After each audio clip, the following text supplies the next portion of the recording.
छोटे से गांव में राजू नाम का एक बदनाम लड़का रहता था।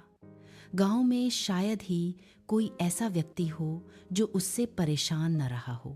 सुबह होते ही राजू गलियों में दिखाई देता, कभी ठेलों से फल उठाता, कभी घरों के बाहर रखी दूध की बोतलें गायब कर देता, तो कभी दुकानों से पैसे चुरा लेता। हफ्ते बीतते गए और कुछ भी नहीं बदला। राजू अब भी चुपचाप दुकानों में घुस जाता, कभी दाल और चावल उठा लेता तो कभी साबुन।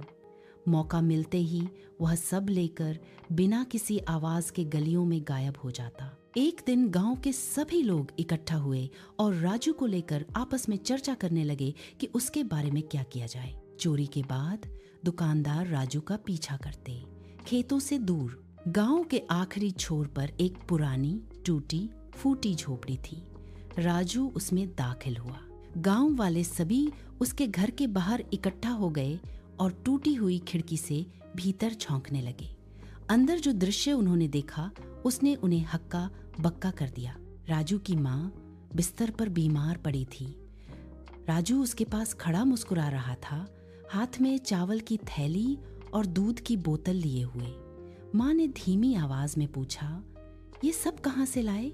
राजू मुस्कुराते हुए बोला, माँ, मैं और मेरा दोस्त करण दुकान गए थे।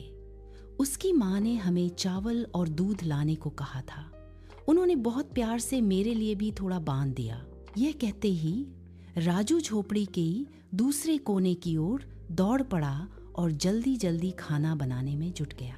यह दृश्य देखकर गांव वाले चुप हो गए, उनके मन अपराधबोध से भर गए। उस दिन के बाद सब कुछ बदल गया। राजू के घर के बाहर बिना कुछ कहे दूध रखा जाने लगा। दवाइयां अपने आप पहुंचने लगी। वैद्य और डॉक्टर झोपड़ी तक आने लगे। राजू अब भागता नहीं था। एक हफ्ते बाद सुबह की हल्की धूप में गांव वालों ने एक दृश्य देखा। राजू माँ संग चला, मुस्कान भरी, राहगीर मुस्कुराए। बिना कुछ कहे पूरा गांव समझ गया। उस दृश्य ने सबको यह सिखा दिया कि किसी के बारे में जल्दी फैसला नहीं करना चाहिए, नहीं बिना जाने अपनी राय बना लेनी चाहिए, क्योंकि हर इंसान की अपनी एक कहानी होती है।